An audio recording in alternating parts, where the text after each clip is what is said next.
এজন্য তোমার মতো মনে রাখো, নারী, ছবি, উলঙ্গ দৃশ্য, জিনা, ব্যভিচার, মোবাইলের অস্থিরতা, বেঈমানের মতো চুল চেহারা, তোমার মতো অপদার্থ ছাড়াও ইসলাম টিকবে। তোমার মতো আঙ্গাল কাঙ্গাল ছাড়াও ইসলাম থাকবে। তুমি কামে লাগলা নারী, তুমি একদিন মরে যাবে আর বেড়ি চাইতে চাইতে। হ্যাঁ, চাই অসুবিধা কি? দেখো সারা পৃথিবীর নারী, দেখো সারা পৃথিবীর মহিলা তোমার ঘরে আসুক, তুমি কি এটা চাও?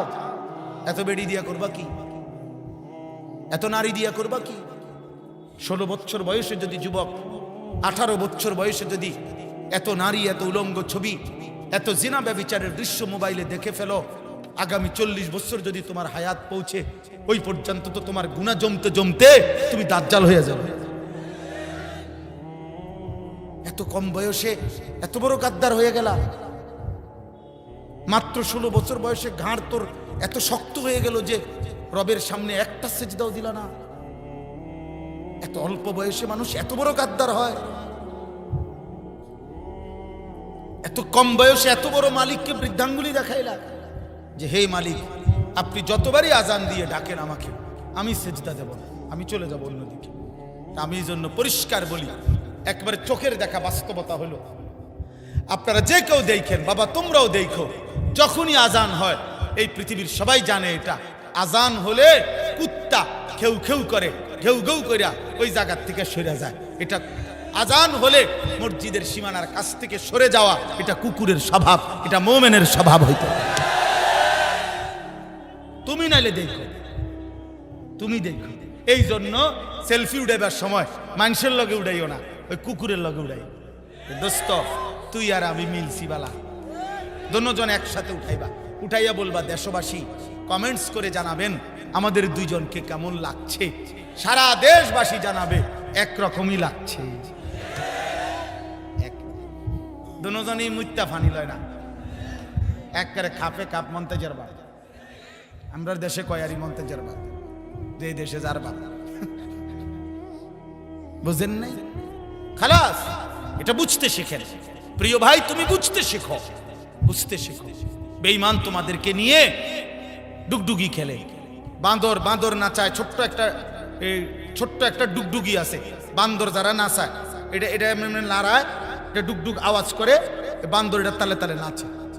আজকে বেঈমান তোমাদেরকে একটা মোবাইল হাতে তুলে দিছে, এবার বলছে ওয়েট, তুমি অপেক্ষা করো, এটা হাতে রাখো, বাকি ডিজাইন যা দরকার, চুলের, প্যান্টের, গেঞ্জি, শার্টের, খানার, চলাফেরার, পছন্দের অপছন্দের সবকিছু আমরা মুশরিক, আমরা ইহুদি, আমরা দেব তোমাদেরকে। তোমাকে তুমি শুধু মোবাইল দেখে দেখে ওই রঙে সাজবা, ওইভাবে সাজবা, তাহলেই তুমি পরিচয় তো তোমার মুসলিম, রক্তে মাংসে, কিন্তু চলাফেরায় চলনে বলনে তুমি হবা বেঈমান মুশরিক।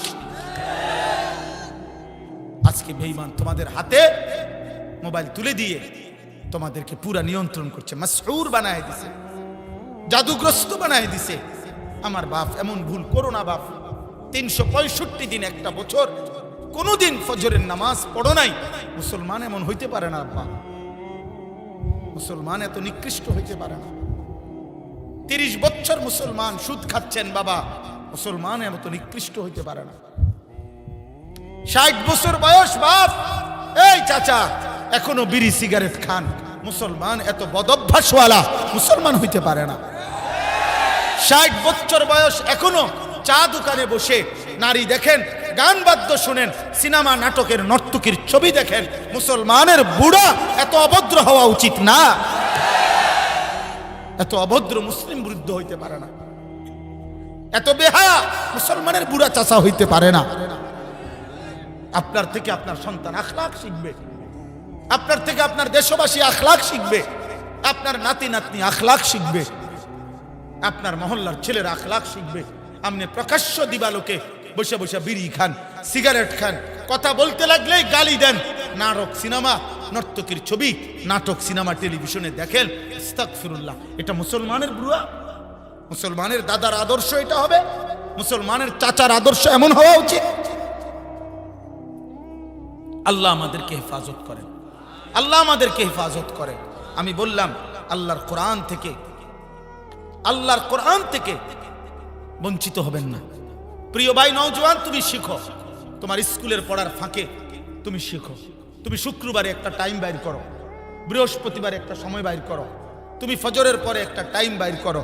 তুমি ফিকির করলে একটু একটু আজকে বাংলাদেশে আলহামদুলিল্লাহ আমাদের মহান বুজুর্গদের ধারাবাহিক মেহনতে আল্লাহর দয়ায় আজ বাংলাদেশের অবস্থা হলো এমন 1 কিলোমিটার জায়গা নাই যে 1 কিলোমিটারের ভিতরে কোনো মাদ্রাসা নেই।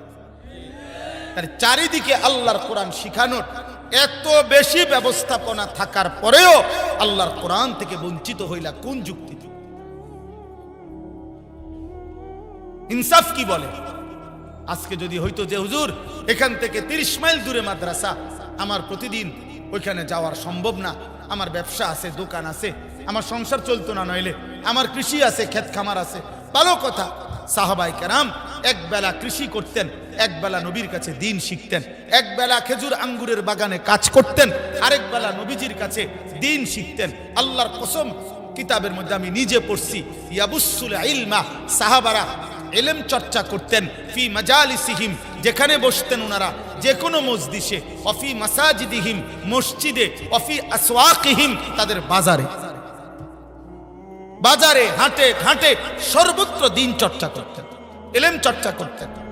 সাহাবায়ে কেরাম ভাগ করে নিতেন যে ভাই আজকে তুমি আমার ক্ষেত, তোমার ক্ষেত, দুইজনের ক্ষেত, তুমি খেয়াল রাখবা, তুমি চাষাবাদ করবা, আমি নবীজির দরবারে থাকবো, নবীর সব কথা শুনে এসার পরে আমি আসবো, তোমারে শুনামু। আবার তুমি পরের দিন যাইবা, তুমি নবীর দরবারে থাকবা, আমি আমগো দুইজনের ক্ষেত, আমি চাষাবাদ করব। আল্লাহর কসম, হযরত ওমর একজন সাহাবীকে সাথে নিয়ে এইভাবে নবীজির দরবারের কথাও শুনছেন আর উপার্জনের কাজটাও করছেন। তো হাদিস, দ্বীন শিখছেন, দ্বীন শিখছেন। বুড়া মিয়া রে, আপনি বয়স্ক লোক, বলবেন চাচা একটা সূরা শিখেন, ওযু নামাজটা ঠিক করেন না, আগের এই বয়স নাই, ওযুর শরীরে দেয় না, কুলাই তারি না, ওনার বুড়ো হইয়া গেছি। তামনে সাধুয়ানে কিতা করেন? আপনি যদি গপ পাইতে লইলে আমনের গফে কেউ থামাই তারে না, কথা বলেন। আপনি যে সারা বিশ্ব বুদ্ধি দেন, সাধুয়ানে বইয়া বইয়া গীবত করেন, হ্যাঁ, আপনি যে রাজনীতির আলাপ করেন, আপনার এই বয়সে আপনার জিগাইছে কে? দেশ জেনে যা কাইতক নলে শীতক, আপনার কিতা? আপনার না বলে জান চলে না, কথা বলেন না কেন? আপনার না বলে জান চলে না, তো আপনি বেন করেন কেন? চা দোকানে বইবে গপ মারেন কেন? এটা করলে পারেন। দুনিয়া সব ভাত খাইছে মাত্র, এখন আবার আপেল খাবেন নি, হ দাও 2 পিস দাও। মালটা খাবেন নি, হ খাও। আনার খাবেন, হ খাও। চা দিতাম নি, হ চা দাও। বন দেই আরেকটা, হ বন দাও। 10 টাকার বুট দেই, হ বুট দাও। কারণ দোকানে তো থাকতেই না, উড়াই দিব না, না খাইলে কিছু। আপনি দুনিয়ার সব বুঝেন, আখিরাত বুঝেন না কেন? আপনি কবর বুঝেন না কেন? এই বাপ, আরে আমার কথা রাগ হইয়েন না। দুনিয়ার ঘর আপনার, আপনার দাদায় মাটি ফেলাইছে, ভিটা বাঁধছে, আপনার বাবাই হয়তো চারিদিকে বাউন্ডারি ওয়াল দিছে, আপনি আইয়া বিল্ডিং করছেন। 3 পুরুষ লাগাইয়া, 4 পুরুষ লাগাইয়া হয়তো দুনিয়া সাজানো যায়, দুনিয়ার ঘর তৈরি করা যায়, কিন্তু মাটির নিচে আপনার আরেকটা ঘর আছে, সেই ঘরের নাম কবর। এই কবরের ঘর আল্লাহর কসম, আপনারটা আপনি না সাজাইলে জিফুত নাতি নাতনি সেটা সাজাইতে পারবে না, পারবে না, পারবে না, দৈন্তান নাই কেন না। এই জন্য মাটির উপরে ঘর পরের ওয়ালারাও করতে পারবে, কিন্তু মাটির নিচের ঘর আমাকেই সাজাইতে হবে, আমাকেই সাজাইতে হবে। আপনি যেদূর পারছেন এদূর রাখা যান, বাকিটা আপনার ফুতে করুন, কিন্তু কবর আপনি সাজান, আখিরাত আপনি সাজান। কেন আল্লাহর কোরআন পড়বেন না? এই জন্য আজকে এটা মাঝখানে লম্বা বললাম, দয়া করে প্রত্যেকেই নিয়ত করেন আল্লাহর কোরআন ইনশাআল্লাহ, বলেন ইনশাআল্লাহ, বলেন ইনশাআল্লাহ।